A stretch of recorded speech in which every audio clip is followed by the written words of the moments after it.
mag-i-scroll ka or ipagpe-pray kita. Huwag mo muna scroll kung gusto mo ipag-pray kita. Right, let's pray. Father God in heaven, in the name of Jesus, with the power of the Holy Spirit. Panginoon, salamat po sa mga oras na ito. Nabuhay pa rin kami kasama po na aking kapatid na nasa kabilang screen. Lord, hindi po aksidente na pinili niya na manalangin, Panginoon. Kasama ko, Lord God, sa mga sandaling ito. Hindi siya nag-scroll, Panginoon. Lord God, hindi po aksidente na pinapakinggan niya ngayon, Panginoon, ang panalangin ito. Kaya dalangin ko, Panginoon, ano man yung mga bagay na tinatago ng taong ito, ng mga nararamdaman niya, Panginoon, O God, mga kabigatan na yan, na sinasarili niya, Panginoon. Tulungan niyo po siya, Lord. Panginoon, bigyan mo siya ng lakas na galing po sa inyo.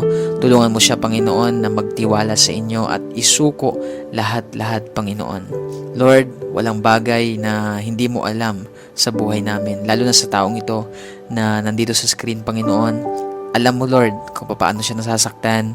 Alam mo, Lord, yung kanyang mga pagluha. Alam mo, Panginoon, yung kanya pong karamdaman. Alam mo yung kanyang suffering, Panginoon. Lahat yan ay nalalaman mo, Panginoon. Kaya naman, Lord, tulungan mo siya ngayon, Lord God, na i-lay down ito sa inyo, Panginoon. Dahil the moment, Lord, na isuko niya ito sa inyo, doon niya mararamdaman yung kaginhawaan, yung kapayapaan, yung kalakasan, kagalakan sa kanyang puso, Panginoon. Kaya I pray right now, Lord, hayaan mo ibuhos mo ngayon ang kapayapaan na hinahanap niya, Panginoon. Hindi niya yan makikita, Lord, sa ibang bagay, kundi makikita lamang niya ito sa inyong presensya. Kaya lukuban mo siya, Panginoon, ng inyong presensya sa mga oras na ito. Dalangin ko po, Lord, na maramdaman niya ang pagyakap mo na napakahigpit, Panginoon.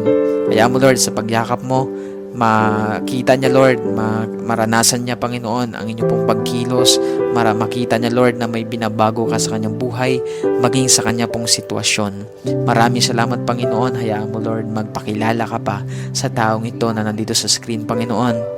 Alam ko po, Lord, na lahat ng nangyayari sa kanyang buhay ay mayroon kang purpose, Panginoon. Lahat yan, pagkatapos niyan, Lord, mayroon kang itinuturo sa kanya, mayroon kang mga bagay na nais ipaunawa sa taong ito, Panginoon. Kaya dalangin ko, Lord, na makita niya yun, Lord, yung purpose mo. Hindi niya isipin, hindi niya tingnan, Lord, na yan ay pabigat sa kanya, Lord, parusa sa kanya, kundi, Lord, mayroon kang bagay na gustong ipakita sa kanya.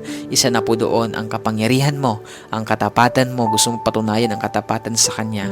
Kaya dalangin ko po, Lord, na mas makita niya, Lord God, yung pagkilos mo sa mga sitwasyong ito na kanya pong pinagdadaanan. Maraming salamat, Lord. Pinagkakatiwala ko po siya sa inyo. In Jesus' name, Amen and Amen. So, ayan kapatid, ipagkatiwala mo yan sa Panginoon lahat.